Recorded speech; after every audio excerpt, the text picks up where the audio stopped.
Greetings, traveler. Welcome to the outside of the Inn of the Seven Dice. Hey, come on, it's not all that bad. Welcome, travelers. It's me, Winger of Gabriel Famous, named Ballad. And we're just hanging outside here, having a nice campfire. Nope, that's not what we're doing. Okay, we're just out hanging out, having a few drinks, sharing old war stories about adventuring. Nope. Hanging out as chums? Nope. Alright, so I locked the keys inside. I saw something really cool outside. I said, Michael, come outside, let's look at this. And then we quickly ran out and the door locked behind me, and I'm kind of out of spells for the day, so we're stuck out here till the locksmith gets here. And why are we still waiting? 'Cause the locksmith went home for the night. So, just kinda waiting on a friend to come help us out. And where is he? About 4 hours outside of Sanctuary, so we're just waiting. Having a good time, you know. Yeah. Well, hey, we can still have some fun. Let's pass some time. Ooh, I know a really good story. It's something that actually happened over in Waterdeep to the Waterdavians. They're called the Waterdavians? Well, they're not going to be called Waterdeepians.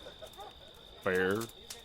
Yeah, so anyways, this is a pretty cool story. We have a few guest voices for you travelers. We have Cassie from the lovely Craftians. We have Rory and Tyler from No Mercy. And we also have Matthew from Metaphorical Walrus Productions. So I hope you enjoy the story today, travelers, for it's a bit of a spooky one. And I present to you, All Hail the Shining God. Hello, I'm Cassie, the GM for the lovely Craftians. Today I'm going to be playing the human Tempest Cleric Iona Talisdottin. Hey there, I'm Matthew from Metaphorical Walrus Productions. You may know us from our two shows, Westerns and Wagons or Monsters and Mysteries. I'll be playing Gottwild Penderson, the ambitious human fighter mage. Hello, I'm Tyler, the DM from the No Mercy podcast, an actual play podcast, and I will be playing Eldo, the halfling swashbuckling rogue. Hi, this is Rory from the No Mercy podcast, an actual play podcast. Today I'll be playing Toaster Timbers, the gnome artificer.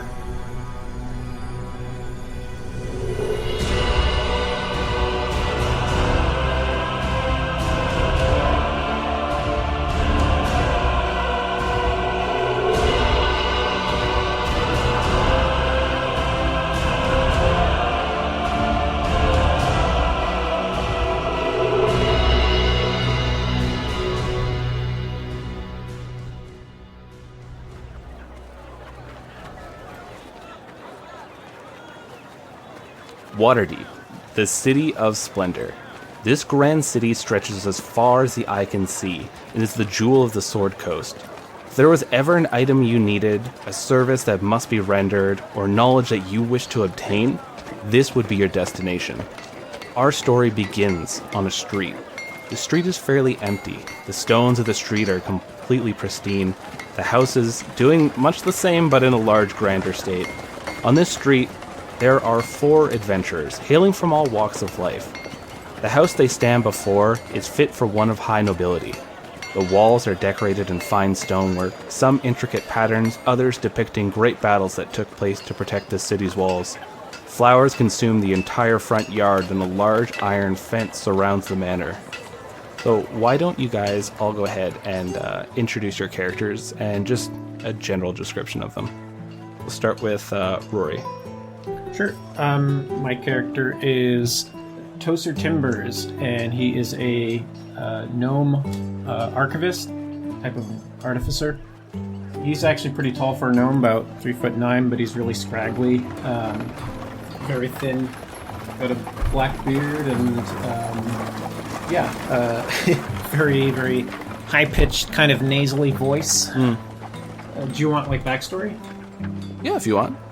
He is an archivist, which means he's been sort of in pursuit of knowledge about the mind and trying to figure out how you can unlock knowledge and information in a more efficient way than just kind of the basics of, writing stuff on scrolls and trying to unlock magic through that pathway. And one of the big things with artificers is that they really love to research and invent, and so he's trying to make a name for himself by either discovering or inventing something. Nice.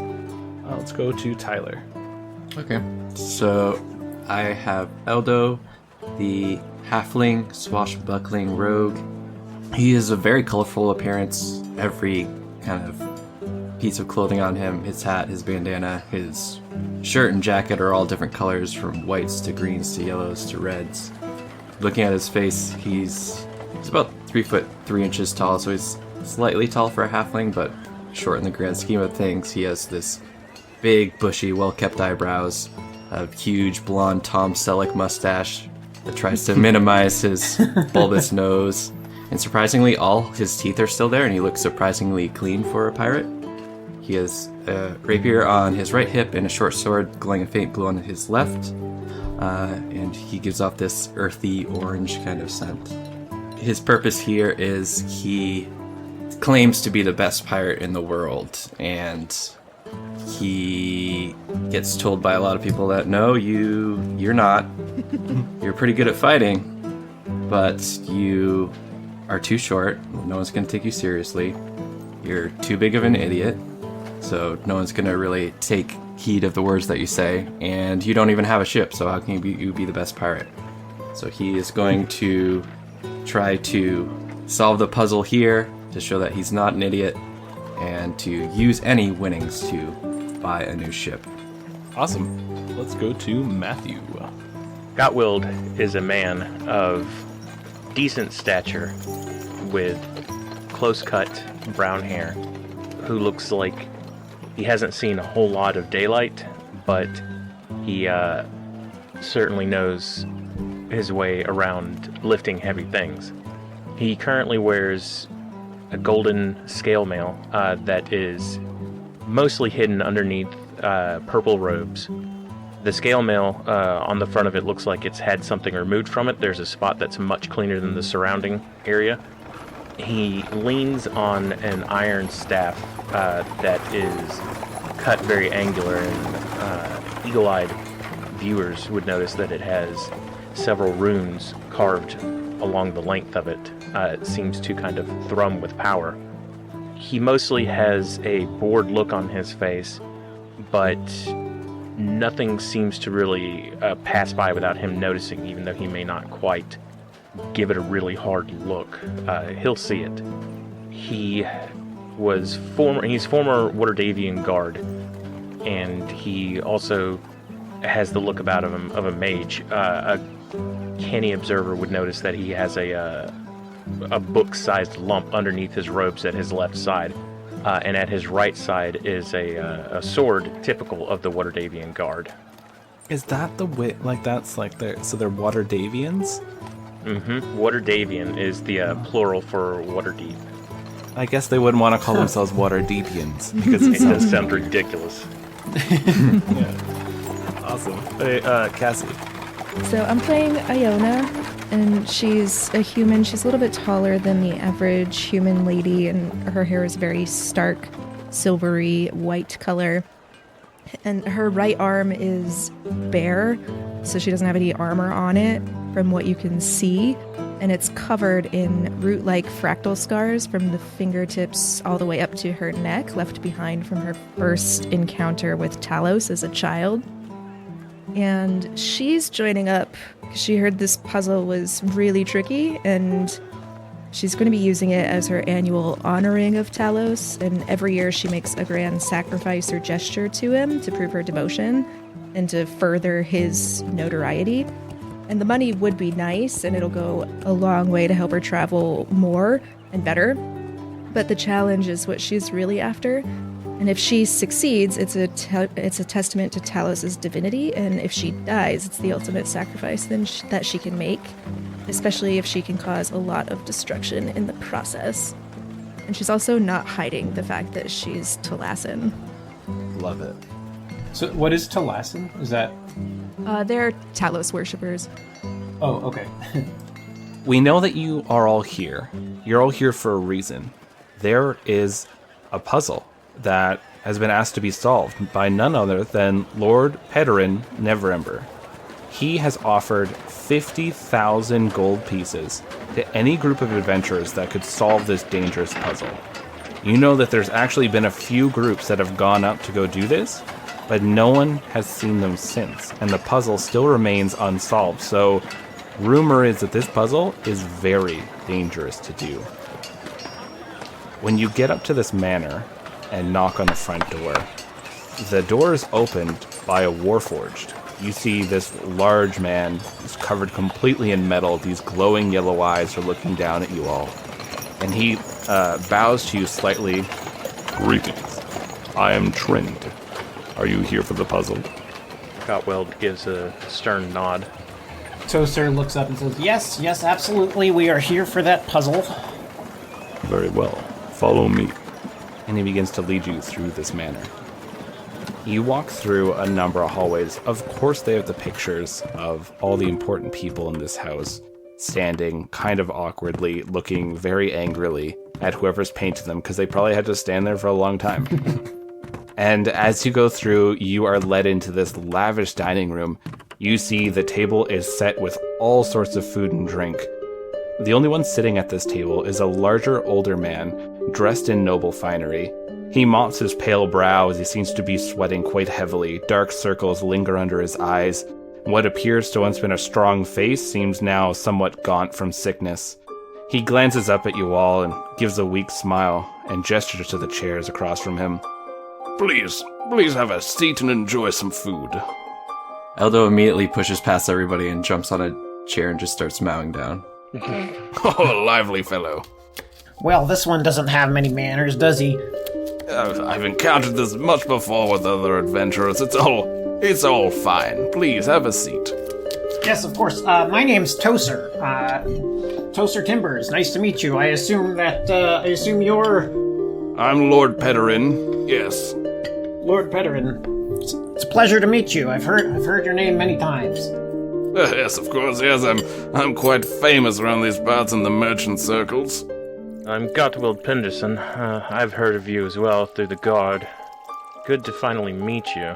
And Gottwild will go ahead and take his seat about as far away from the hungry gnome as he can. Iona takes a seat as close to our host as she can, and she just grabs a cup that's in front of her and says, I'm Iona Talasdotten. Hello. It is a pleasure. Yes, indeed. Toaster doesn't actually sit down at the table. He's kind of paces around. He's looking at like the art in the room and really studying like any of the objects in there. Boy, are you all right? Is everything fine? Oh yes, sorry, I'm just not very hungry, but you have some really cool stuff in here. Did you know that you can put all sorts of cool spells on this? Like this little this vase here. This could be a perfect object to hold spells. I don't have any spell casting abilities myself, but perhaps I could sell it to someone in the near future, be it that I survive this terrible sickness. What is it exactly that is afflicting you, sir? Oh, that's just it. I've been having these strange dreams. A great evil lurking within the walls of Waterdeep, and I've tried to bring it up to the council, to clerics, to paladins, but none of them are believing me, and I've tried to see them about this sickness that is destroying me, and no one can find anything wrong with me, and I get weaker each day. But then I had a dream.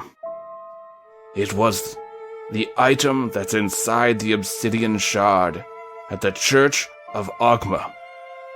They have that obsidian shard, and it is holding the thing that can cure me, and the only thing that can destroy this evil that's lurking within the walls of Waterdeep. Have you tried to ask for it? Yes, twice. They've declined me each time, and then they said, don't come back to the library, you look like you're about to catch your death. That sounds terrible. Could you pass the wine, please? Of course, yes, I do love a good wine. And he just passes you a decanter.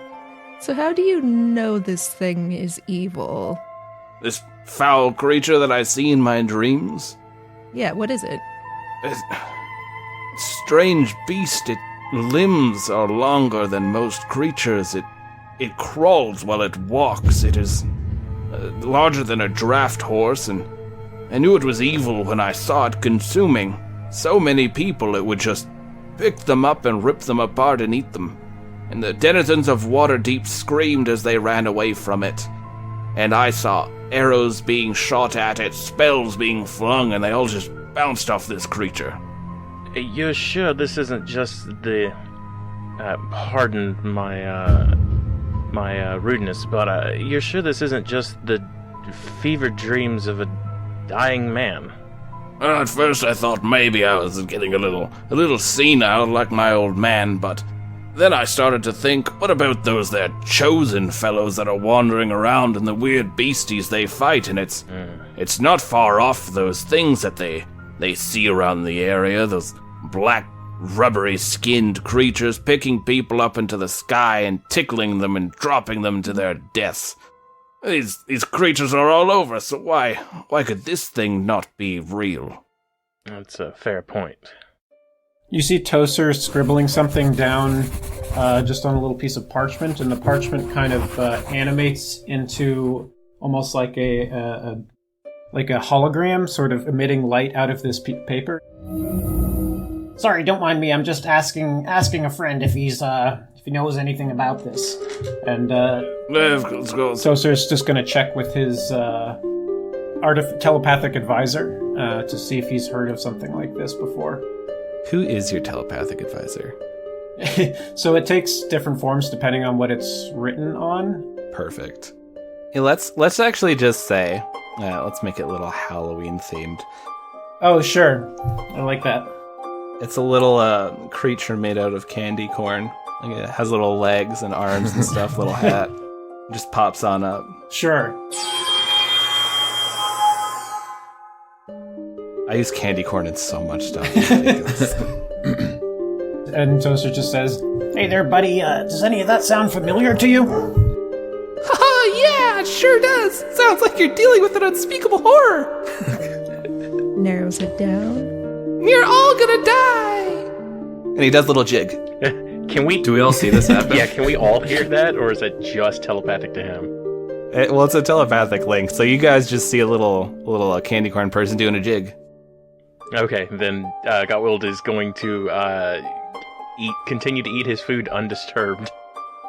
Hey, make the little thing do a backflip. That'd be funny. Woo! Does a backflip. Well, that's not exactly what he's meant. Oh, okay, yeah, all right. What do you want to know about him? Well, I mean, where does he come from? What's his background? I think he comes from the place just beyond existence, the place where things don't make any sense and physics is thrown out the window. And he throws like confetti in the air. Yes, I see. Okay. We like to call this place the Far Realms. Hope you have fun. Well, geez. Anything I should bring with me to try, to make sure that this thing doesn't cause us any issue? Bring your soul, because you're probably going to need to give it away. He starts doing the worm. Man, I really gotta get a more positive telepathic advisor. Elder's just clapping. Thanks. I don't know. He seems pretty positive. Thanks, buddy. Yeah, no problem. Remember, I'm going to charge your account. Yes, I know. All right, bye. And he just explodes into like little flowers. perfect. Well, that was quite a joyful little thing. That was a nice little trick. Oh yes, he's I mean, like I said, every object's got magic within it. That's just the one that lives within this particular parchment. He's an interesting one, I guess. Lord Pederin is pouring more wine. I wonder what magic is in this beautiful thing. And just starts drinking back some more wine. It's I alcohol. think it's just alcohol. Well, sir, that's just wine. Sir. It's a magical thing for me. But I should probably tell you all a little bit about this puzzle. So, you're going to want to go inside the Temple of Ogma. It's a big library, stuffy folks, but they're aware that you're coming. They said if anyone can solve the damn puzzle, then by all means you could bring the item to me. So did they make this puzzle, or did they just build around it and now they're going, somebody solve it? It was some bald fellow, Mordecai, something like that. Wizarding boy, he brought it by, dropped it off, and said, "Careful for this one," and just wandered off, and they went, "Looks good," and kept it. That seems of dubious use there. One should be suspicious of it. Oh, they've been trying to solve it for a while, but they said it's quite dangerous, so they've just taken a step back. He looks at a little notepad beside him filled with DM notes. Oh, it's Morden Canaan. Does that make any sense to any of you? Can I roll an Arcana check, or should I just know? I think you could know. That's like kind of something that would be taught in school. Yeah. Yes, is a very powerful wizard, if I understand correctly. The Morden Canaan. Oh yes, everyone knows Morden Canaan. He made a huge number of contributions to the magical field. They just dropped this obsidian shard off there and said, "Have at it, boys," and left it. Huh. How big is this puzzle? Is it like handheld? Do you touch it and get transported? It's like the size of an ogre. I don't believe you get transported. I think it's just floating there in the damn room, and you just go up and start dealing with the doodads. Doodads. Now, hear me out for a second.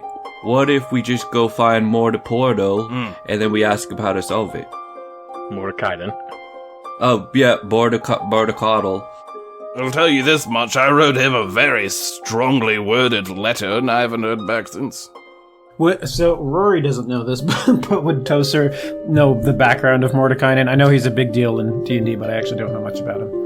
I don't know a whole lot. Okay. He is, he's a big name wizard. He's created a hell of a ton of spells. I know he's probably gone to hell and back, literally. And he goes to all the places that are a little too dangerous for everyone else to go, just to investigate it. Do we know his alignment? He's not a bad dude. He's just like, he's very invested in magic. He's just, he pursues knowledge. He doesn't do anything that's outright harmful, but, he tries to further himself. Probably isn't the most chatty Cathy. All right, so when Eldo says, like, why don't you go find him, Tozer laughs and he says, "You want to go find Mordenkainen? He's not got time for people like you. He's very busy. He's a very important wizard." That was just a suggestion. Doesn't answer letters either. I mean, it's not a bad idea. Yeah, see up spot. Well, I mean, it's... Well, I asked the people from the temple of this Ogma, and they said he wasn't even on this plane of existence, whatever that means. Oh, well, you see, there are many planes that people can travel to. Now, have you heard of the material plane and the astral plane? And is now the time to be telling you about this? I've been told I'm very materialistic. Yes. Yeah, you know what? We'll talk another time. Excuse me, I need to get up for a second. And he starts coughing pretty bad. He rings a little bell, and this person comes in. They help him up. They just look like one of the servants to the area, and they lead him just to the back. You can hear coughing coming back from the kitchen, and a few of the attendants come into the room. Lord Perrin will be just with you in a moment. He just needs to get this coughing fit to pass. Tozer speaks up and says, "Would you like me to try my hand? I know a little bit of healing here and there." No, it's quite all right. We have a cleric that's actually here to help him out, just oversee things. They're with him right now. All right. Gottwild still looks kind of stunned that Mordecai just kind of strolled in and was like, "Here's this thing." So he looks like he's trying to come to terms with that. Yeah, this is a pretty big thing that was dropped on a Waterdeep. So while Peterin's out of the room, Tozer looks at everyone else and he says, So Gottwild and Iona, I haven't heard of you two before. Have you been into the library? I spent a lot of time there. I've been to the library before to do research, yes, but I usually keep to myself, so if you haven't heard of me, then that's not terribly surprising. I'm fairly new to town. I tend to travel, and, well, this one hasn't been struck by lightning yet, so it's safe to say that I'm new here.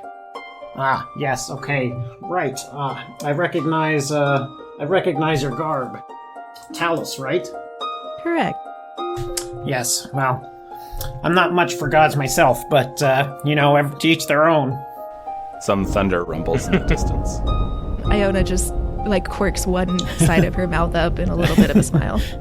Well, that was quite interesting. Did you make that happen? I'm not going to tell you that. Okay. You have to have faith that these things happen.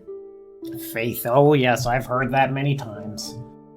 I suppose if you can hear it, then you should have faith that it's happened. Ah, but if you can hear it, how do you know it's real? And Toser holds out a little stone that is just speaking words, saying things like, "Hello, how are you? How's it going?" He says, "This stone seems to be speaking, but is it a real human?" No, obviously not. It's magical. I assume that it's probably some form of prestidigitation. We never predicated as things' ability to speak as being human. Well, sure, okay, perhaps I should say living. It could be possessed.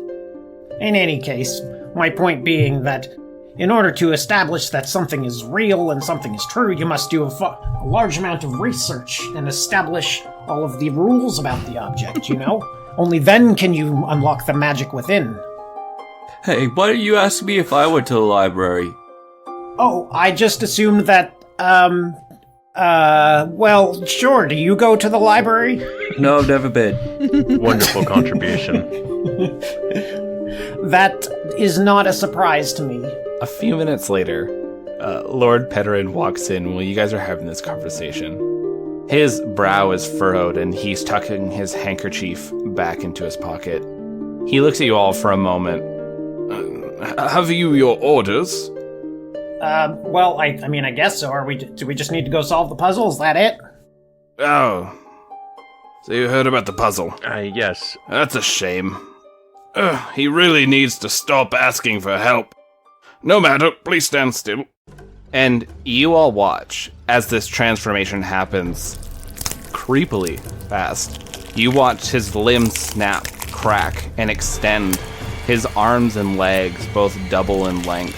Claws start to protrude from each of these.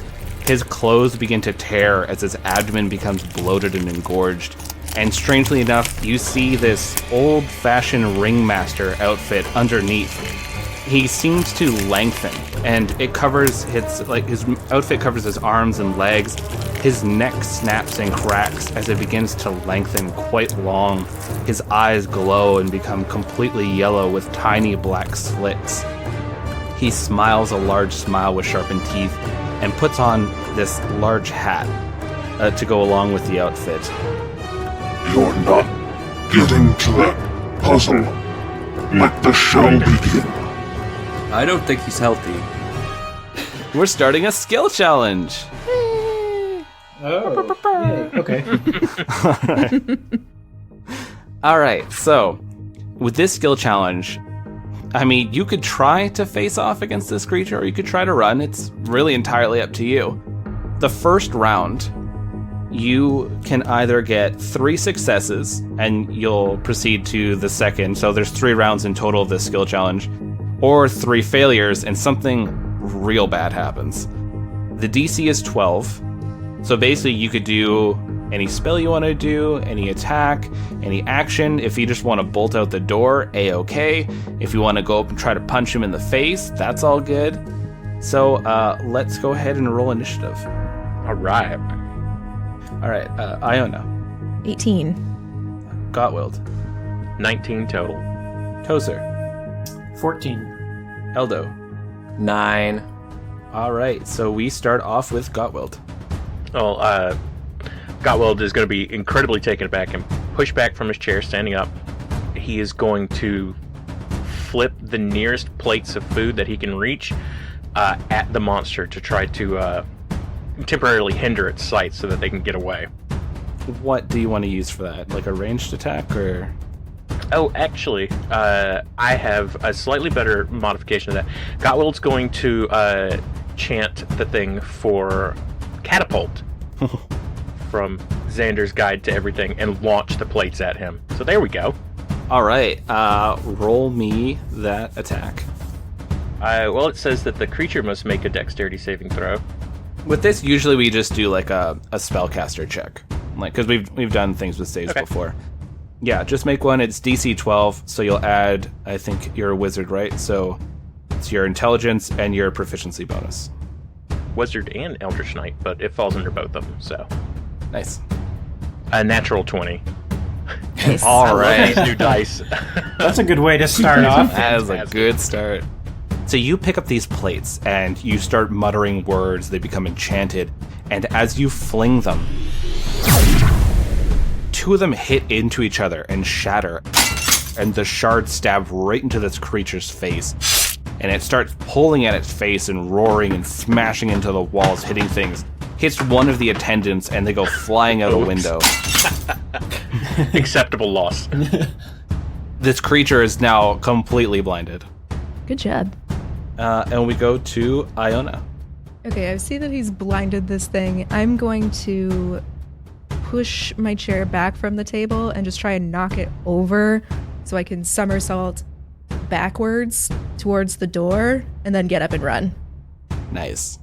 All right, so is that acrobatics or athletics? Oh, ooh, that's a good question. You can do whatever you want. I mean, you're the one justifying this. I mean, my score for this is the same, so it doesn't really matter either way. Okay. I got an 11, so I didn't quite nail that. So you look at this creature and you're like, huh, I know what to do. And you hit your chair back and you go to flip back and you do the somersault and then you turn to just do a run right from the somersault, but you forgot about the small little end table that was there and you smash your knee into it and then fall down onto the ground. Ow. Ooh, that one hurts. Yep. I've done that before. It's like stubbing a toe.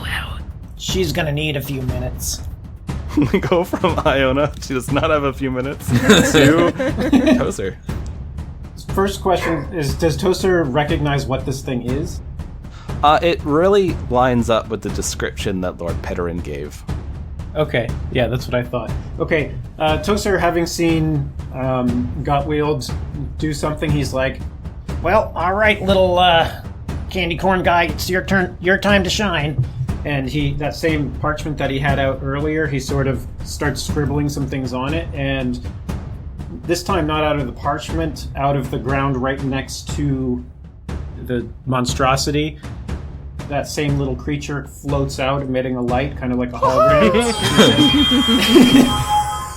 And he says, Let's see if your puny brain can handle this. And he does information overload. So he essentially floods that monster's brain with a bunch of information.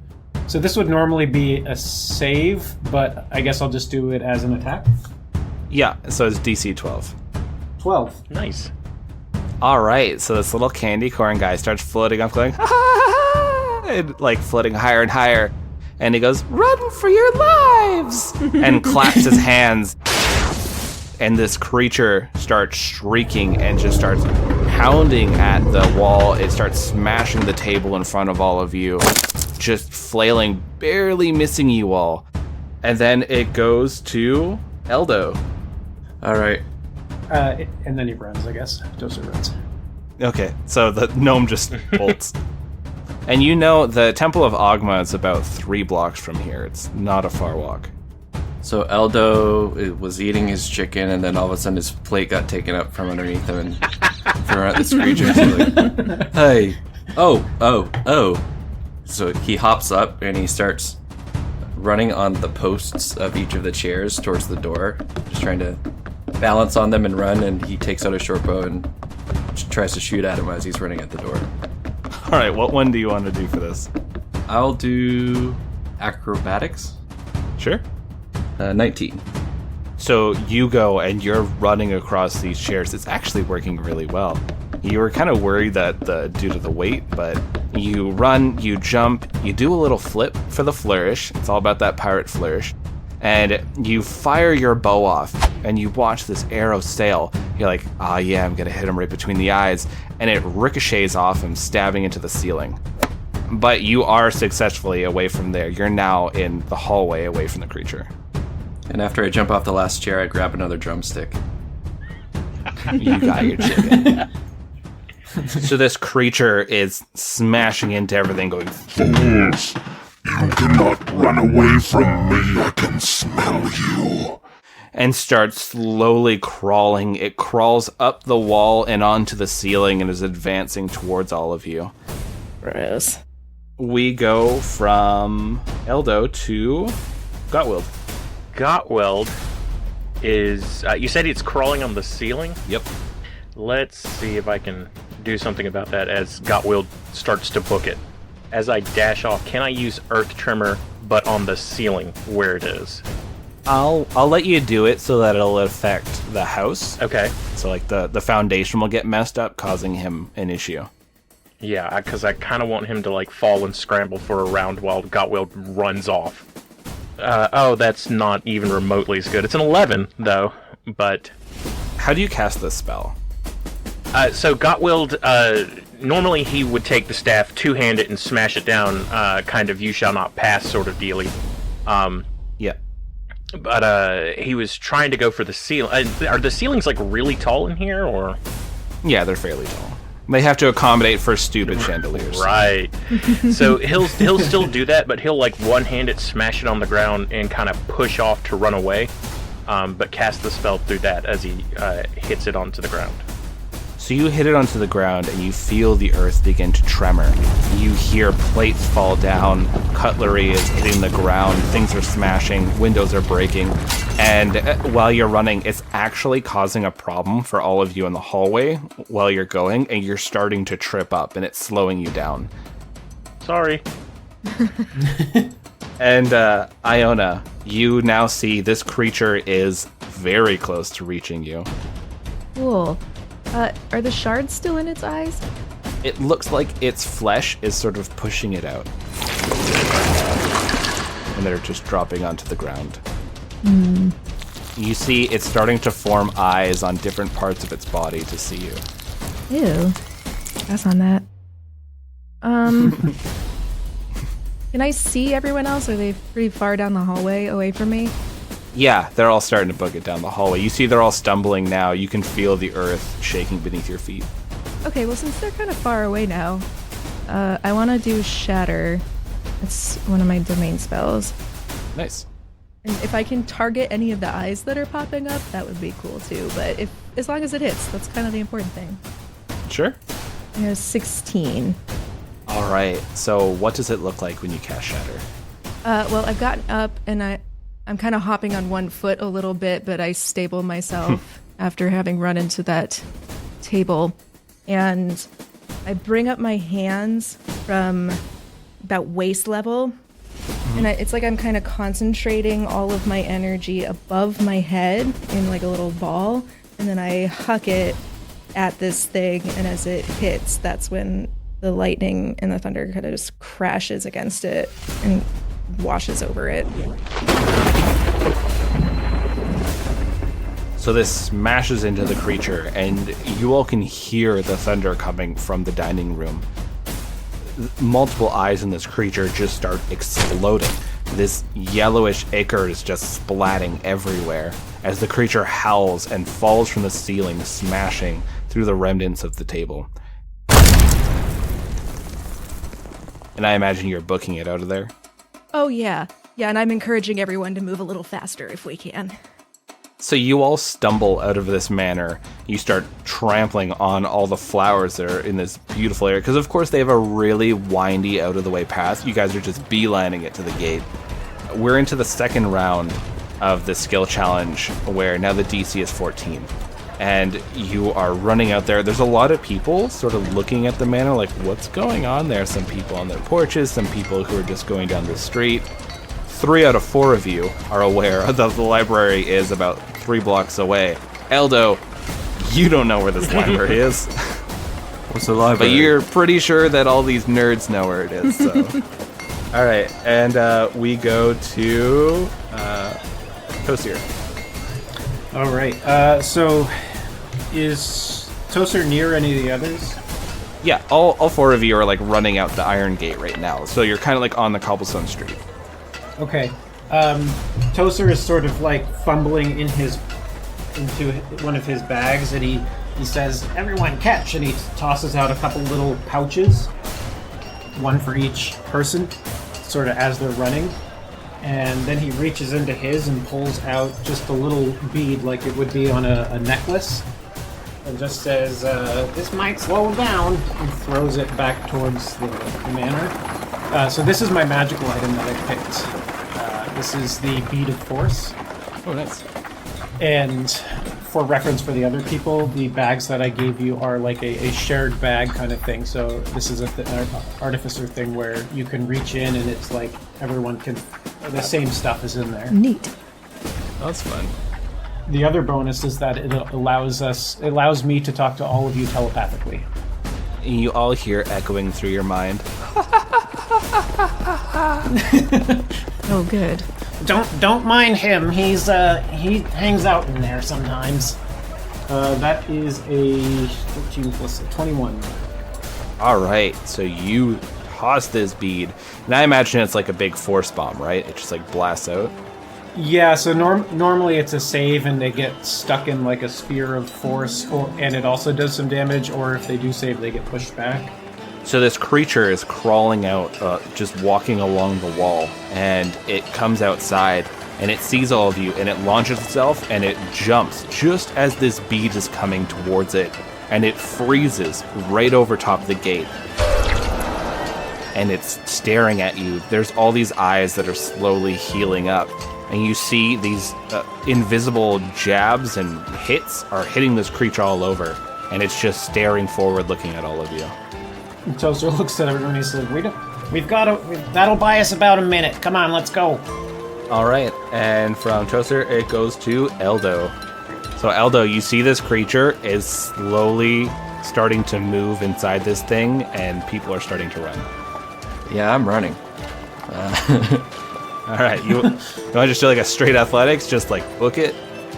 Yeah, I'll be using my halfling nimbleness, so I'll be like running in between taller people's legs and weaving between anyone in the crowd, just trying to book it as fast as I can. Nice. That's a 9. Oh, jeez. Ooh. So Eldo starts running. He looks at this creature, gets hit with this force bomb. All of you guys are starting to move as a group. You know where the library is.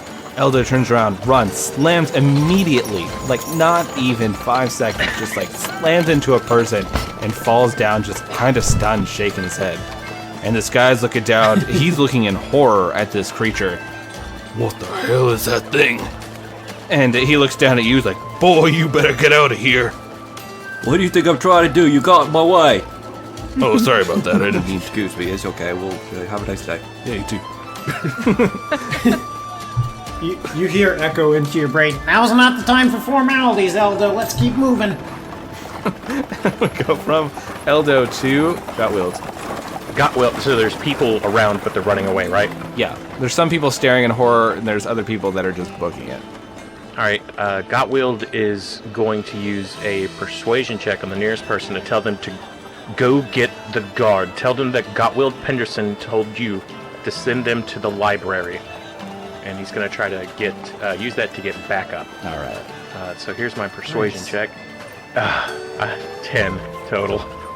They slap you. Don't touch me, personal space. And they just hit you. That's fair. And so you're just stunned a little bit, and they run back inside their house. They're like, I'm not dealing with this. This isn't real. You tell they've completely checked out of reality. And they just calmly walk back up and close their door. They're like, nope, as the door's closing. So much for our meat shield. Yeah. So you go from there, and we're now sitting with 2 new failures on this lovely round. And we go from Gotwild to Iona.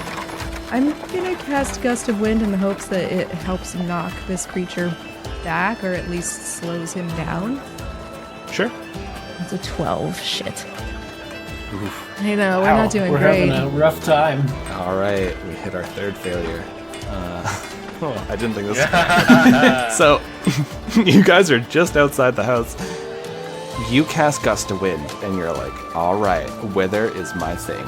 And you blast it forward.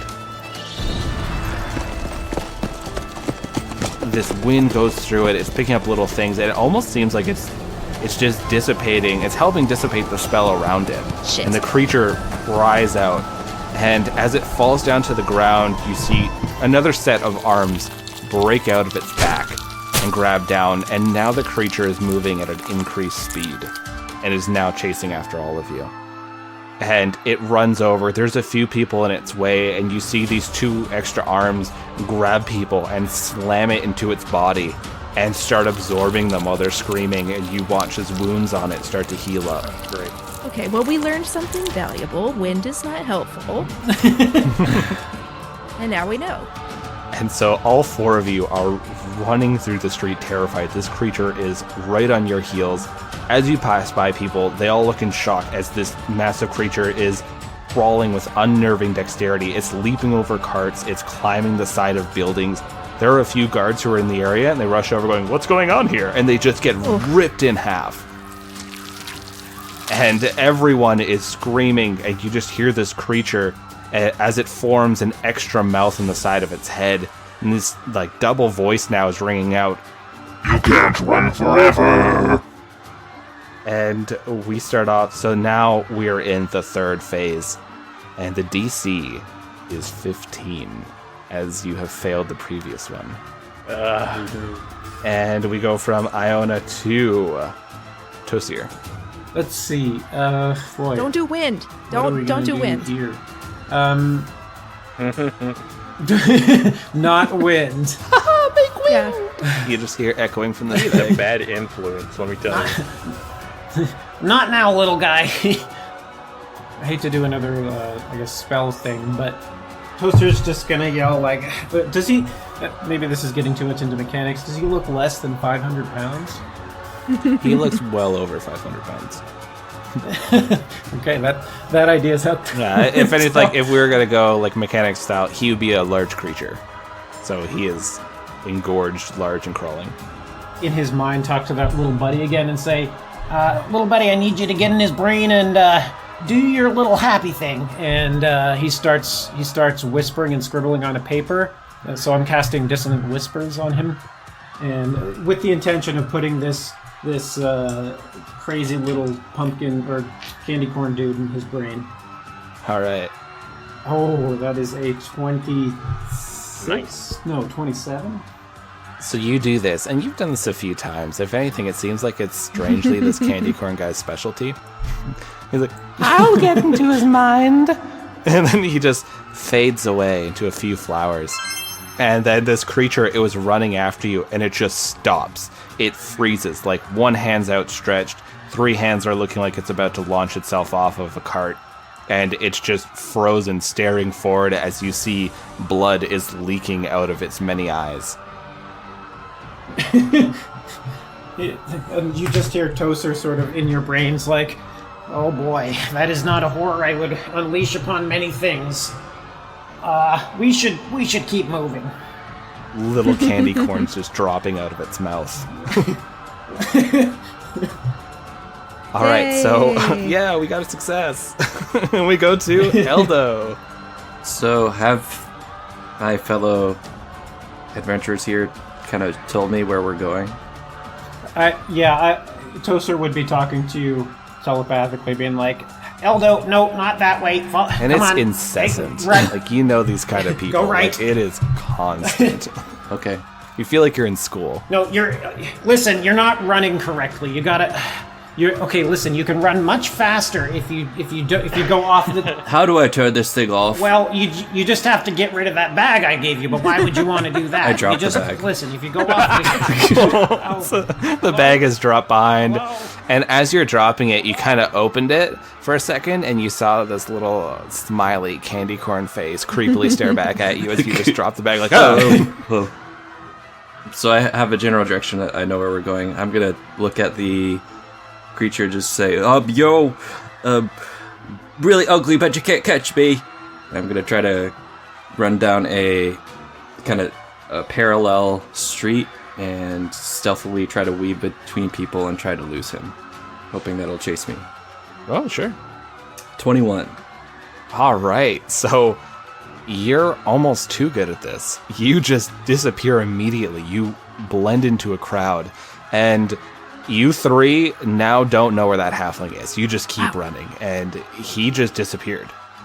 And Eldo, you are making really good time. There's like that time where like a cart's going by, you jump on it, you catch a ride for a little bit, jump to another one. Oh, this is easy. And we go from Eldo to Gottwild. So, Gottwild, you guys are like a block away. You can see the library just in the distance. I kind of want to use a spell again, because that's been fairly successful, but I could just bolt a block away. Yeah. I'm going to do that. Yeah. I'm going to straight athletics and run to the thing, and just kind of shoving people out of the way as needed. All right. 15 on the die, so 18 total. All right, you guys succeeded. Hey. The three of you are running. You see Gottwild is doing that thing where he makes his hands just like he's going to slap someone, and he's going as he's just like passing by people, like pushing people out of the way. Naturally there's a lady with a cart of melons. My melons! As she just pushes her out of she wasn't even in the way. Just running. And this creature is now advancing once again. You just hear him shouting, I'm almost there. and he's ripping people into him, and they're all screaming and trying to get away. And Eldo quickly joins you again, just sort of like fits back into the group as you're just running up. You reach the doors, and there are horrified clerics just rushing you inside. And as you come in, they slam the door, placing lengths of wood to seal it. And you take a quick look around. You're in this vast library. Hundreds of thousands of books line the walls, line shelves, are on tables. People in the library look terrified as the banging begins on the door. And a priestess quickly shouts, "Follow me this way." Okay. I do. Yeah. I follow, but you guys notice that when I meet back up with you, I now have 2 drumsticks in my hands. I somehow got another one along Where the way. did you get that? Oh, I just took a quick pit stop. Ow. And there's a sign that says no food, right? Like, you all see it. I'm gonna try and block the view of anyone else for him so that he can continue eating. Nice. You four walking, Iona, you are blocking Eldo so that he can eat his food. And you're quickly going through these hallways. Hallway after hallway, each has a group of clerics slamming and sealing a door and physically holding it, looking terrified and desperate. You enter into a chamber and you see a large floating obsidian shard. This thing, it was correctly described, is about the size of an ogre, and it is floating off the ground, pulsing a faint purple glow. 6 clerics are in this room with you, looking frightened at you four. We'll hold the door. You finish the puzzles. It's our only hope. And they quickly slam the door and place a few more pieces of wood on it. You see this shard just floating there. What do you four do? Can I put a glyph on the door? Sure. All right. I'm gonna do that. Oh, nice. Nobody touch the door because you will explode. 6 people back away from the door. Duly noted. Yes, I know. Standard glyph spell. I gotcha. I'm gonna walk up to the shard, and I guess I'm going to do an Arcana check. He's going to Cotwild's going to. He's not going to touch the shard just yet, not without knowing if it's going to blow him up if he touches it. But he's going to give it kind of an investigative look through the eyes of a wizard by rolling Arcana. See if he can get any kind of information about its magical properties. So, Iona, as you are placing this glyph on the door, you see the magical symbols all forming along into this perfect symbol. And it looks like the door should be secure. If this creature tries to pry through it, it's going to blow up. Which, you feel confident about that because you know how to blow stuff up. That's kind of my specialty. Yeah, your god approves. And you hear like the rumble of thunder, like, good job. Yes. Wind, not so much. Thunder, on it. Gottwild, what did you get? Let's see. An 11 plus 7, so 18. There are layers upon layers upon layers of this stuff. You can tell the first layer that you can interact with is it's definitely meant to be interacted with. You need to put your hands on this thing. Okay, with that knowledge, then Gottwild's going to confidently put his hands on it then. You all see Gottwild, he puts his hands on it, and the glow brightens a little bit. Suddenly, you get shoved back a little bit. 2 handprints form. They look slowly more and more bloody, and they're indents now in the shard. And you see a counter start counting down from 60. Oh shit. What'd you do? Why'd you touch it? It needs to be touched. I believe it'll need all of us touching it, or at least 2 people touching it. Then Gottwild's going to point to the 2 handprints, because Gottwild only touched it with one hand. Yeah. Were they handprints from the inside, or like from the... They look like they just formed on the shard. Okay. Toaster's gonna Toaster's like looking at this thing really like wide-eyed, like, wow, this thing is incredible. And he's gonna run up and say, well, I mean, only one way to unlock what's inside of it. And he puts his hand on, well, if he can reach it, he puts his hand on it. So the handprints seem to actually move down the shard to compensate for your height. That's and nice. You watch as the timer goes down to 50. You put your hands on it, and you feel these small needles stab into your hand and drain a bit of your blood and go back in. And the timer goes up by 30 seconds. And you take 5 points of damage. So now the timer is at a minute 20. Did we notice anything change within the room? Nope. It just seemed to bring the timer up. Now that he's done it, Gottwild's going to put both hands on there as well and see if the same thing happens. Yeah, some of the blood drains from your hand. You take 5 points of damage, and the timer goes up. It got down to about a minute 15 and pumps up to a minute 45. So we can extend the time by hurting ourselves. Gotcha. And perhaps we need to reach a maximum time. We should each touch it.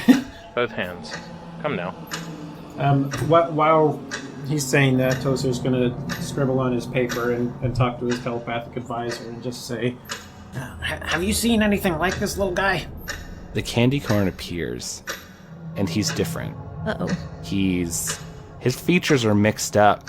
His eyes are down near the bottom of him. His mouth's on his top tip. His arms and legs are mixed around. Those of us still with the bag can hear that, right? Oh yeah, you see this, and this creature is like swaying and floating and spinning around. I've seen it all, and it's glorious. Oh, we needed to ditch the bags before we got in here. You sent this thing into its mind. Yeah, he probably just took on the things of that creature. Well, I've not seen this before. Can I do like a Arcana check or something to sort of see if I know what's affecting him, or if it's the crystal that's affecting him? Yeah, definitely. 21. You think it might have the something to do with the fact that you sent it into a creature's mind, and the creature came from a place that exists beyond where reality makes sense. You broke him. Okay. Well, guys, I don't think he's going to be of much use anymore. And he rips that little paper in half. Flowers pop out. I'll walk up to the shard and drop the completely now eaten drumsticks, and almost like I'm putting my hands on it to almost wipe off the grease. Yeah, so it's gone down to about a minute 10 now. You put your greasy hands on there, it stabs into you for 5 points of damage, and it goes up to a minute 40. Oh, you didn't say that was gonna happen. That hurt. Well, you would have known that if you had kept your bag. What bag? The one that you dropped outside there with the monster. Oh, yeah. Gottwild looks at Iona expectantly then. All right, fine. and she puts her hand on it. Is there any way she could generate a little bit of static as kind of a barrier between her hand and the crystal, just to see what would happen? Sure. Why don't you just make me Arcana check? Or I guess, wait, make a religion check because you're a priest. Oh, that's way better. 21. All right, so you put your hands on there, generating a bit of electricity between you and this thing, and you see it tries to stab out towards you, and it doesn't reach your hand, and the timer still keeps going down. It doesn't seem to be affected. That's weird. It did it with all the rest of us. I wonder if we've reached a maximum number. Oh, my hands might just be dirty, and I wipe my hands off on my pants, and this time I do it without the static. So you put your hands down, it stabs in, another 5 points of damage, and it goes up to a minute 50. So what happens when this hits 0 exactly? We don't know. I'll go up to one of the people in the room, just be like, "Hey, so when people did this before, did they do this, and what happened?" We generally weren't in the room because we were all afraid that something was going to happen. We're really only in the room because we don't want to be out there with that thing. Oh, that makes sense. Yeah, that was a bad choice. But we would always find corpses in here when they tried to solve this. We definitely will say that. Great, love that. Great, perfect. I feel that we shouldn't allow it to get to 0 then. Toaster looks at it and says, well, crystals are typically pretty weak to things like, what your god does, Iona. Do you think maybe you could summon some of that thunder? Yeah. It's gonna be kind of big, so... He says, duly noted, and runs to the back of the room. Yeah, Gottwald holds up the Staff of Power in front of him to guard him. All right, Chicken Bones, you're probably gonna want to go with our friend back there. Oh yeah, okay. He just starts running off. All right, so she's gonna shake her shoulders a bit, loosen up, and then we're gonna do Call Lightning. All right. Oh, jeez, I thought you were just going to shatter it. This is going to be way bigger. I'm not messing around. If we're gonna do this, we're gonna do this. All right, so this thing can't move. I mean, it just gets hit. Wait. And your lightning just starts striking down at this thing. You all see this magnificent display of power.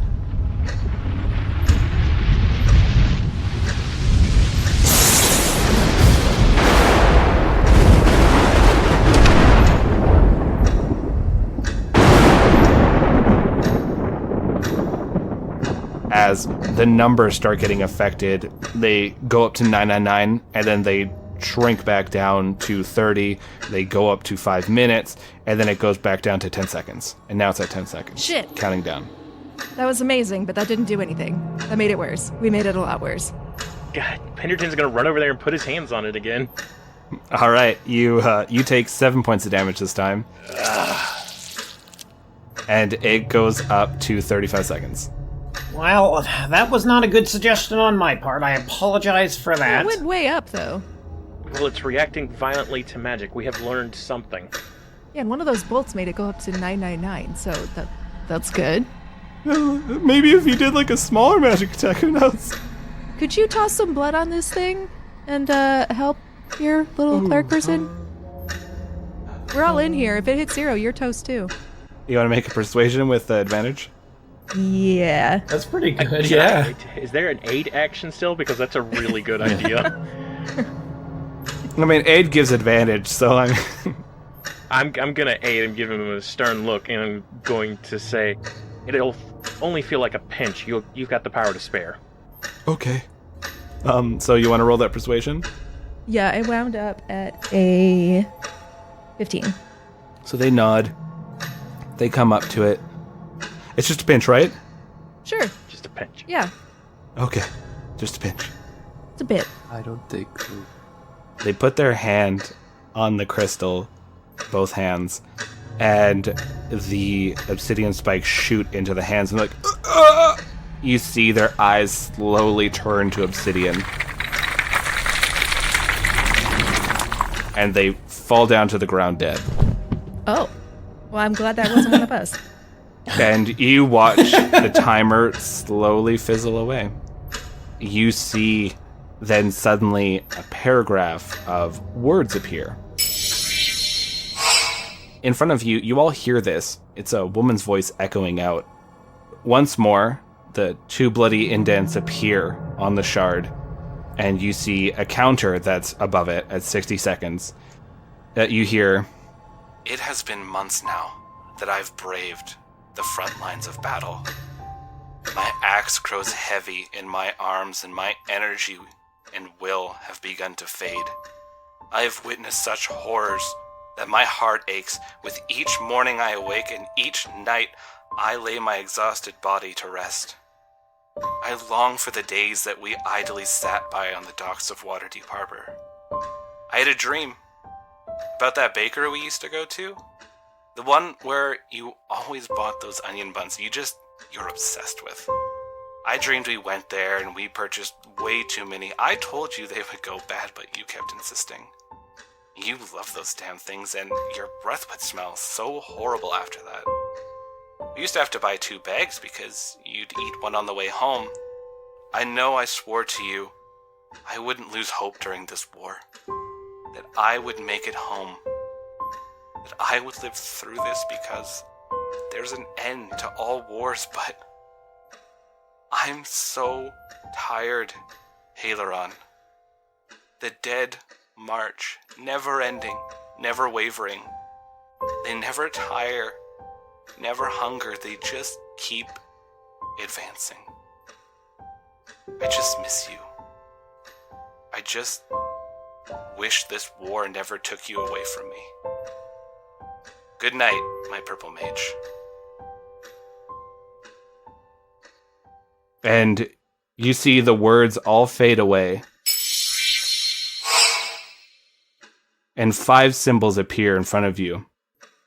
A bun, an axe, an ocean, a skull, and a bed. And there are 5 boxes below it. And you see a counter going down from 60. The order that she mentioned them in, what was it? The axe was first. Yes. Yeah, axe was first. Gotwild will touch the axe and try to drag it down into the first box. Yeah, it goes in. The bun was second. Was I it? think so. Or does- I think it was the onion. I thought they said they were like sitting next to the ocean. It's like we would sit by the something ocean, and then we would go and get buns. But I might be not very sure. I'm gonna try the ocean second then, Okay. and then the buns. Okay. Now it's just a bed and a skull. Okay, so nothing happens when. he I does think these. she made it sound like the skull's probably The dead, yeah. The dead marching Yes. on him. So I think it would be skull That- dead. that's what I believe as well. And I'll do skull and then bed. It blinks red, and it scatters the 5 objects, and they go back to normal. And as you just finish putting the bed there, you get this shock, and you take 5 points of damage. So can I make a leap of logic and say that and think that it was the bed that was wrong? You're not sure. I bet it's because the whole thing was wrong. Gotwild grumbles. This little light pops up and asks, "Would you like to hear it again?" Yes. Oh, wait, how much time? You see there are 45 seconds left. Oh, okay, we only ate up a little bit. Yes, Say it fast. It has been months now that I've braved the front lines of battle. My axe grows heavy in my arms as my energy and will have begun to fade. I have witnessed such horrors that my heart aches with each morning I awake, and each night my exhausted body hits my bed. I long for the days where we idly sit by on the docks of Waterdeep's harbors. I had a dream about the bakery we used to go to, the one we always used to get those onion buns from. I dreamed we went there, purchased so many of them. I kept telling you they would go bad, but you insisted. You were obsessed with them. You love those damn things that made your breath smell. Toaster doesn't even wait. He jumps up and he just quickly does. Axe, ocean. bed, ocean, bun, skull. And then it blinks green. You see these cracks start to form on this obsidian shard. More this purplish light is bleeding through. You look over, and 2 of the cultists grip their necks as they fall down dead, their eyes becoming obsidian. Huh. I hope we have enough. Now I'm sorry, it's like cultists. The clerics. I mean, they kind of Yeah, are I'm cultists. Clerics. I guess. I'm so used to using cultists everywhere that I just say cultists. Clerics, When cultists get really popular, they just become clerics, you see. pretty much. It's just semantics. So they fall over dead, and you see this shard. It begins to shake, and it lets out this low hum like that of a tuning fork. And you watch as pieces of the obsidian begin to break and fall off onto the ground. They collect together and become liquid. And you watch forming up is an obsidian version of each of you.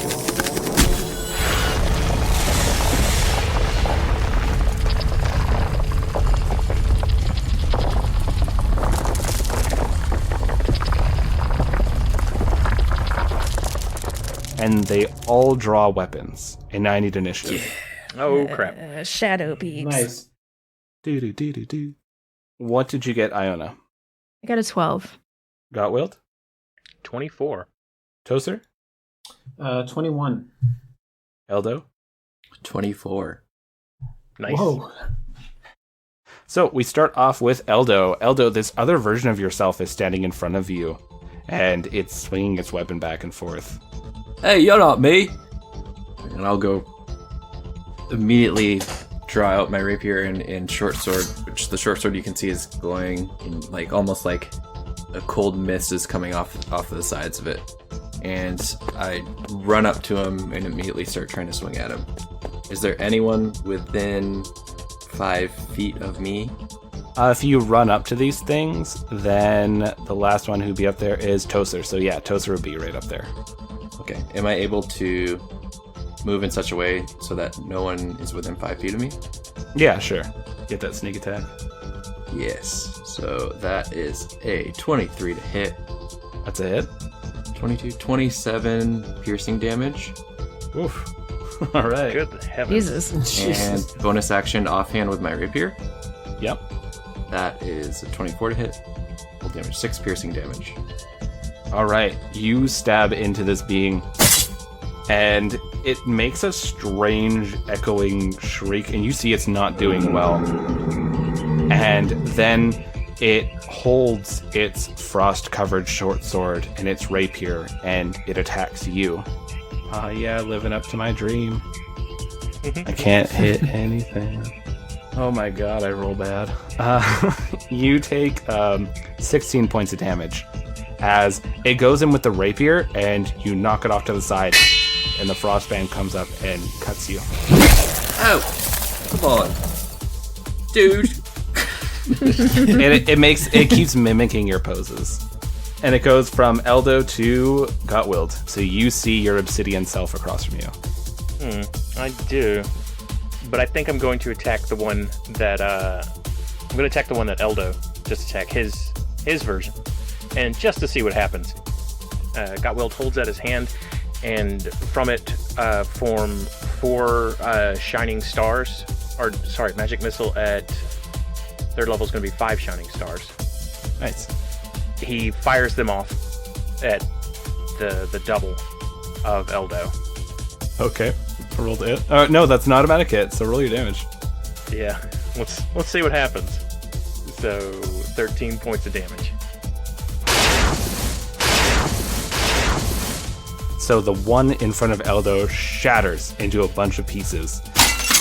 Eldo, you are victorious in front of this thing, and suddenly a bunch of magic missiles come your way, slamming into you, causing you 15 points of damage. Can I use my reaction as an uncanny dodge to half the attack's damage? Does that affect spells, like a spell attack? Or is that just a save? It says when an attacker hits that you can see hits you with an attack. Oh, yeah, then sure. Yeah, so 2 of these darts just fly past you as you do this sweet Matrix move. But the other ones definitely hit you. Come on, why'd you do that? Can I see where those magic missiles came from? The other you. I point at the other me, then. It's his fault. They shrug. His fault. They just shrug like, I don't know. And from Gotwild, it goes to Toaster. Toser looks around and says, I think I understand. And he runs over to Eldo and says, let's see you mimic this. And he puts his hands on Eldo and does a heal. Okay. So I'm going to cast Cure Wounds at 2nd level. All right. It's 18 health back. Holy guac. Nice. That feels good. Oh man, that's like eating chicken. Well, no one's ever said that to me, but you're welcome. And then, Eldo, make an intelligence saving throw. Oh no. That's a good old 8. All right.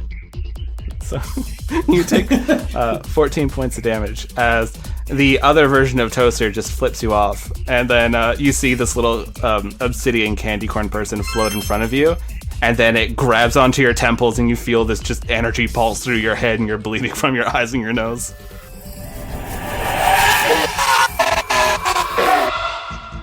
Oh, jeez. Oh God. Oh, I thought I dropped the bag. No. And you just hear, and then obsidian flowers just appear, and it disappears. Well, that's not... Shoot. And then it goes from Toaster to Iona. Is obsidian all that electricity conducive? Because... Well, it's just kind of a Probably rock. not. I think it's probably the same as, rock. I will go with the other people. Yeah. It's just a rock. It's just a rock. I was about to Google it. I'm like, I don't know. Maybe. Could I try and do like a concentrated ice storm on just my construct? You could technically hit the remaining 3 with this. Okay. If you want to like move it off to the side, though, you can just hit your 1. Up to you. We may as well try and hit all 3 on this one. And let me tell you what, they did. So Yeah. you just go ahead and roll that damage. 18 total. Your 1 and Toasir's 1 just shatters into pieces. And you see Gottwild's 1 just backs up a little bit, stunned, trying to shake off this attack. It picks up its hand. Gottwild, what's your highest level attacking spell? That I've got right now, it's Melf's Acid Arrow from 2nd level.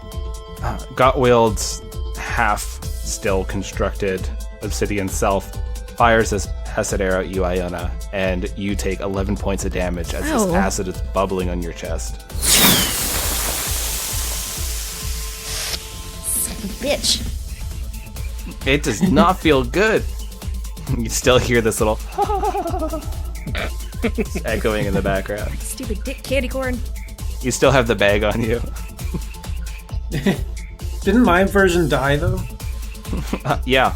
No, this is still your little candy corn guy. He's living in the bag space. And then we go from Iona to Eldo. So Eldo, there is this 1 of Gottwild still alive. It doesn't look great. It did just hit you. Oh, come on. I didn't sign up for this. And I run up to him and I kind of slide on my back, and using both of my weapons, I try to take him out at both kneecaps. Okay, I thought you were going for a classic no mercy attack and between the legs. We'll keep it a little PG. The Frost Brand was an 18 to hit. That's a hit. So this is gonna be a lot of stuff. 250. Oh yeah, rogue time. 29 piercing damage. Oh, You Nice. go and you take your sword and cut off both of its legs. It falls down and just shatters. And this obsidian shard shakes again. More and more cracks appear upon it. You see the 3 remaining clerics are just looking panicked, and 2 of them topple over dead. And their eyes and teeth have become obsidian. The last one's like, "What's going on, man? Why is this only affecting us?" You worship the wrong god, man. 1 cleric left. Yeah, there's 1 cleric, and you can now hear the sounds of fighting and banging outside the door, and you see some blood leaking underneath the door, and this face appears on the cracking obsidian shard.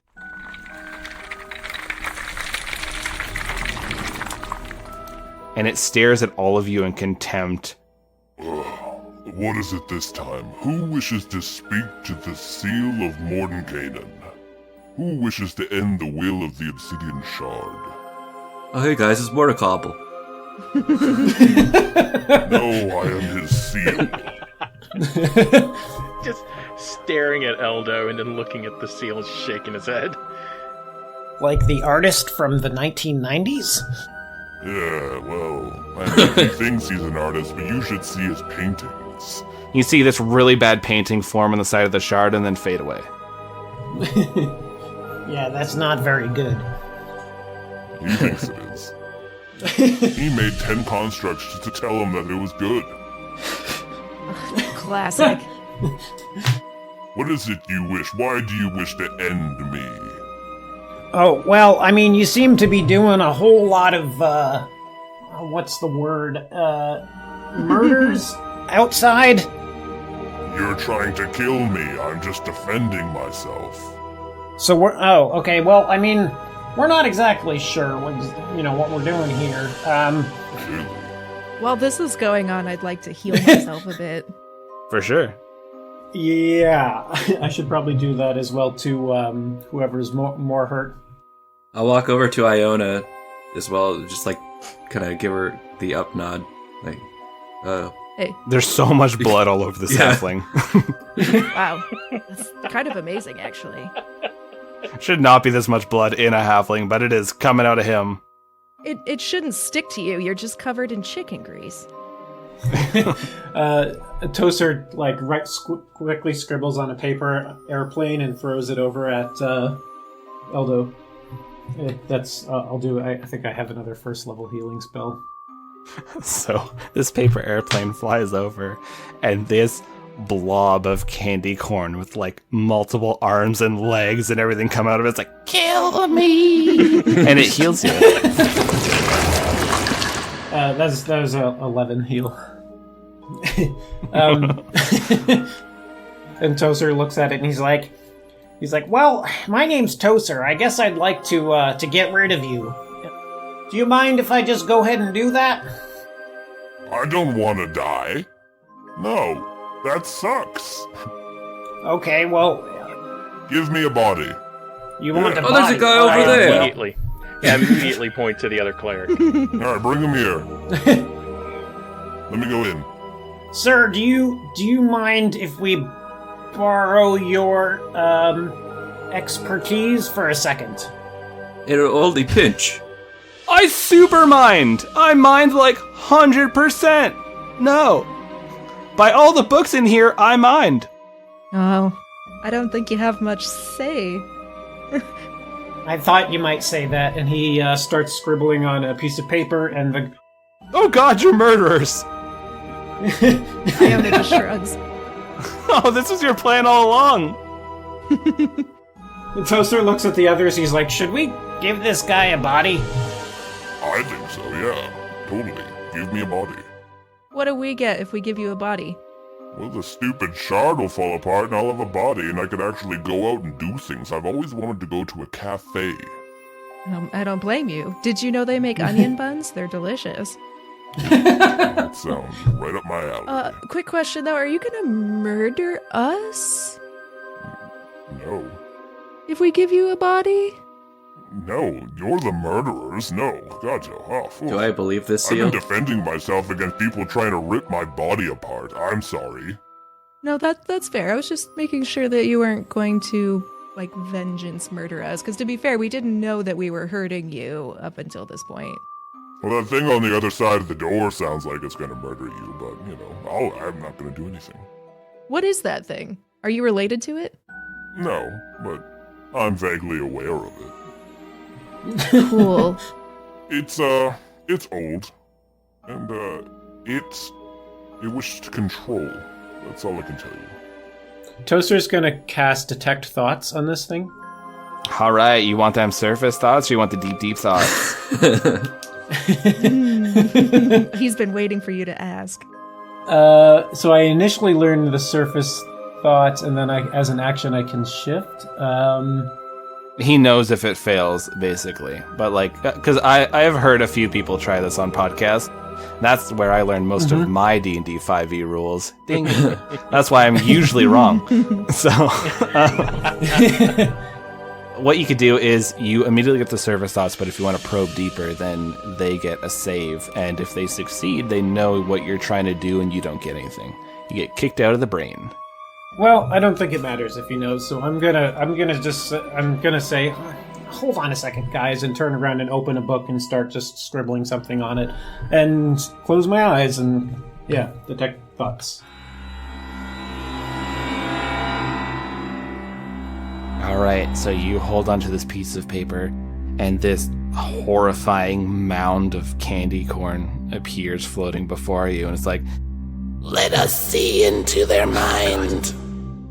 and this little flash, and you guys see like a third eye open up on Tosir's head. And then, Tosir, you go into this guy's brain, this seal. The first surface thoughts are, What a bunch of jerks. Oh my god, everything hurts. This is the worst. When I see that stupid wizard, I'm gonna give him a piece of my mind. and then you go in deeper. You start flashing by really boring memories. You start seeing all the other adventurers that came in here trying to complete these puzzles and dying. They usually died on the first one. They just kept giving blood. It turns out what you're supposed to do is just let the timer go to 0 and it'll just succeed. You're just watching so many people die.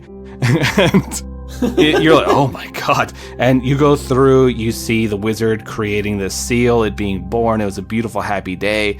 And then you see something different. Something beautiful, shining. There's a shining figure. They walk into your view, and you love them, and you fear them. And they put their hand to the side of your face, and for the first time ever, you feel freedom. You love them for that. And they say, just bring them. That's all you need to do. Just bring them. And then you're snapped back out. But you feel all these emotions that this thing was feeling because you were connected pretty deep in there. So you're kind of getting a bit of feedback. Toaster's not very good at processing emotions. You're like a 14-year-old boy that society's saying, push all that down, but you can't because hormones are crazy, so you're just holding your knees. Yep. And Toaster's just like, what were those? Oh no. So when you come back, you love the Shining God. You are in awe. You are afraid of the Shining God. And you feel these emotions just coursing through you. And you know there's a cult going around right now, the Church of the Shining God, quote unquote. But you know that it's just some bunch of crazies. But right now, you would give your life for that organization. And when I was... These thoughts were coming from Mordecai or from Mordecai's seal? You're not sure. It started to blend a little bit. But you're suspecting the seal, but you never know. I guess Toaster would just be kind of standing there, like, eyes kind of watering, looking past all the others. Well, Gottwild is going to straighten up a little bit, and he's going to walk over to the last remaining cleric, and he's going to say, What's your name, my friend? Matthew. Matthew. Excellent. Now, Matthew, you've seen what happened to these, to your compatriots, right? They've died horrible deaths, and whatever's out there is chasing us, and we'll probably be here in shortly.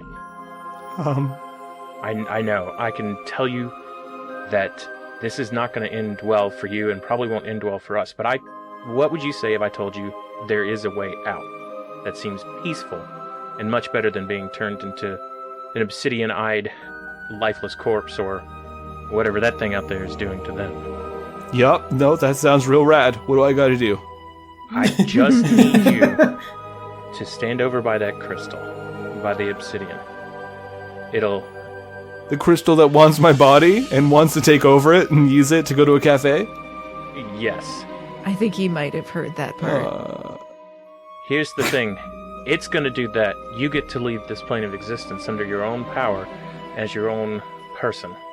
You want to roll me a persuasion check on this That is one? exactly what I would like to do. Can I try to help? Sure. What do you say to help? And if you do go into you let him get into your body, then you can't see the candy corns anymore.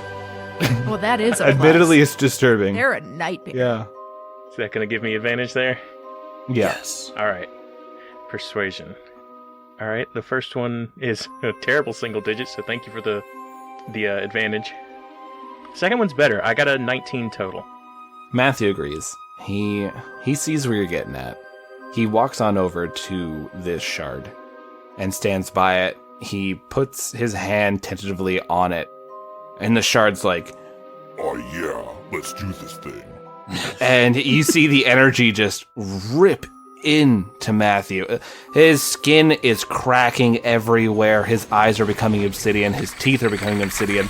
His nails, you see, blacken completely. He screams as the hair is falling off of his head.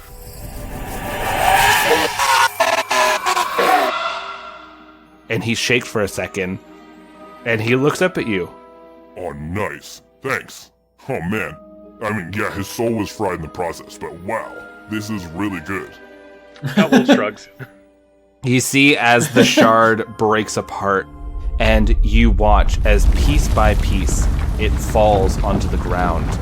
And as you're looking at it, there is a warhammer that's floating in the middle of it where the shard once was.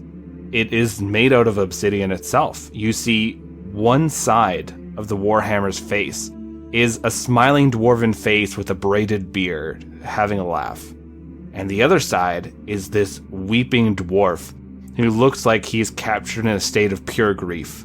Dwarven runes are etched all along it, leading down to the finely made handle of the hammer. A powerful thrum of energy reverberates from this mighty weapon. And the door explodes. You look over as this creature starts to slowly crawl through it, smiling at all of you. The shard person backs away and bows to the creature. And the creature looks at them and says, Thank you for this. I truly appreciate it. and the shard person simply waves and smiles. Glad to do it. I got this new cool body. I feel young again. And the creature crawls on over to this obsidian person. The contract has been fulfilled. Why, thank you, O Ringmaster. And they just start walking away. And now all of you are standing there with this creature in the room with you. Sorry, who starts walking away? The obsidian shard person. Probably going to a cafe. Oh, okay. Yeah. You're welcome for helping fulfill your contract. As a reward, we should leave. We should all leave.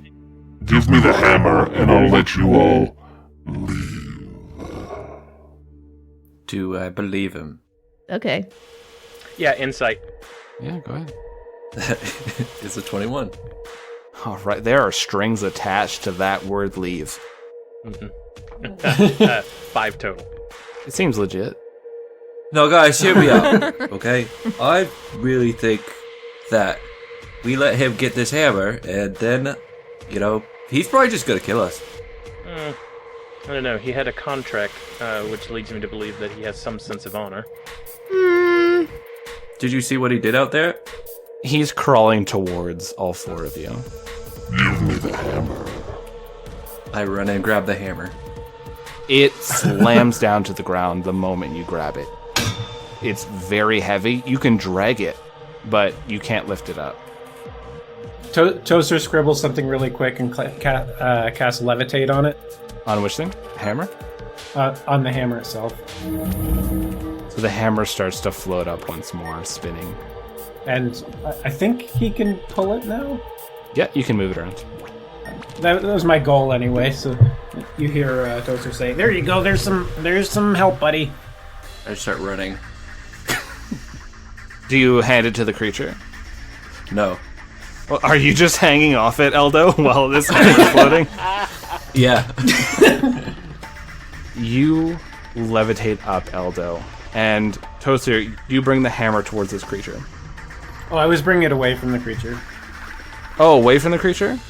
Oh, okay. Yeah. The creature becomes annoyed. I was bringing it, to be clear, I was going to bring it to whoever looks stronger, Gotwield or Iona. I've been trained in heavy weapons as a cleric, but my actual just regular strength is... I'm not that beefy. I am a fighter. I've got a 17, so she can't... Alright, well, I send it towards Gotwield then. Alright, so you float the hammer towards Gotwield, and this creature looks enraged. It launches itself at Toaster. Toaster, you take... This can't be good. Oh, you did. I'll come back in a few minutes. You take 31 points of damage. Ow! Oof. This creature starts... You see it just pounce on him. It starts tearing away. And make me a concentration check to hold your spell up as this hammer is floating right above. Yeah, 4. So you let go of the spell. The hammer swings down as Eldo's holding on to the handle of it. Eldo, you bring the hammer down on Gotwield. Gotwield, you feel this reverberation through your body. Your armor and clothes just rip and completely shatter off of you as you feel this hammer cave through your chest and hit the ground. Oh, I need that. I need that Ooh. chest. Ah. And darkness starts to slowly cloud your vision as you pass on to the next life. And Eldo, you're holding onto this hammer and you're covered in even more blood. Oh, come on, man. I was just trying to run. Iona, what do you do? After I'm done being horrified, I'm just gonna leave. Alright, yeah, you just walk away. Nope, gone. Screw these fools. Eldo, what do you do as this creature is it's looming over Toaster? I am going to... So we complete the job. Yeah. You see Iona leaving. She's walking out that door. I'm going to just look at Gotwield's body and just realize that I can't really, or what's left of it, realize I can't really drag this hammer and just see the creature ripping apart Tozer, and I just bolt. Come on, little buddy. We're getting out of here. Cunning action. So I will run, action to dash, bonus action to dash. Tozer, this creature is looming over you. Its saliva is falling down on you. You feel it sizzling on your skin as it looks down and it's getting ready to scoop you into its mouth. Okay, that seems like a bad thing. You just hear, oh, let's go! Into the maw! Into our friend! Toaster sort of coughs and he's like, Not now, little guy. And he reaches into his little pouch and grabs another one of the force beads and just like crams it into that thing's mouth. Nice. So you see it launches itself backwards the moment you pull out that bead. Okay. Still, I think it takes like half damage and it's forced back, right? Any creature that failed the save is completely within the area. Creatures that succeeded on the save or are partially within the area are pushed away from the center. So he just pushed back. And then he angrily scrambles back towards you. It just consumes you, forcing you into his body. You feel needles everywhere as you slowly feel that joy and love once more for your shining god. And you become one with the Ringmaster. Iona and Eldo, you two come outside. There are crowds and crowds of people, hundreds of people in this district of Waterdeep. They're all just staring at this temple. You hear the lumbering footsteps. There's nowhere to go. This creature comes out behind you. It raises this blood-stained hammer into the sky, and people begin to clap and cheer Hundreds upon hundreds of people. The people you saw while you were running. The blacksmith, a few of the nobles in the area, the person who closed the door on Gotwild's face. They're all screaming and clapping and cheering. You see hundreds of necklaces with a set of smiling teeth and a sunburst behind them.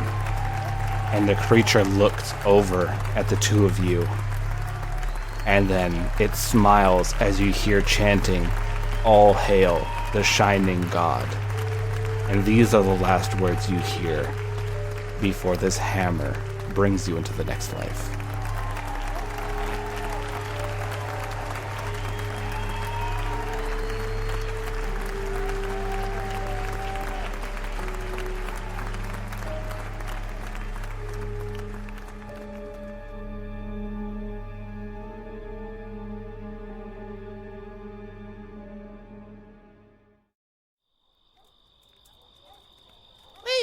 Waterdeep sure is creepy, huh? That's why I never go anymore. That and I've been banned, so... Oh man, you set fires one too many times and accidentally anger some weird beholder with a goldfish, and suddenly everyone's like, "You're not allowed back here, Wingover." Creepy people. Who even hangs out with beholders anyways? Not me. Well, I guess there is Nardath. He has the little ice cream shop down the street. But travelers, the locksmith is here now, so... thank God, because Michael was super mad at me. Which is great, though, that we can get inside. But I want you to make sure to check out those other people that we had on here. They were all fantastic. They all have their own bardic shows they throw on. The Lovely Craftians is a, let me read my sheet here, an all-women Call of Cthulhu podcast that you can find at an actual play. Their story revolves around strange portals opening up around the Chicago. The investigators soon realize they're a little in over their heads. It's often quite like what this shift has to deal with. They have lovely music and ambience that's put into the story, really boosts it up. But they are very funny. I highly recommend giving their story a listen. And Rory and Tyler are from the No Mercy podcast. And that's a lot of fun. You can hear them learning to play D&D as they go along. A bunch of old friends getting together for a tale. They have an exciting tale where a cult is rising up and bringing a being into power.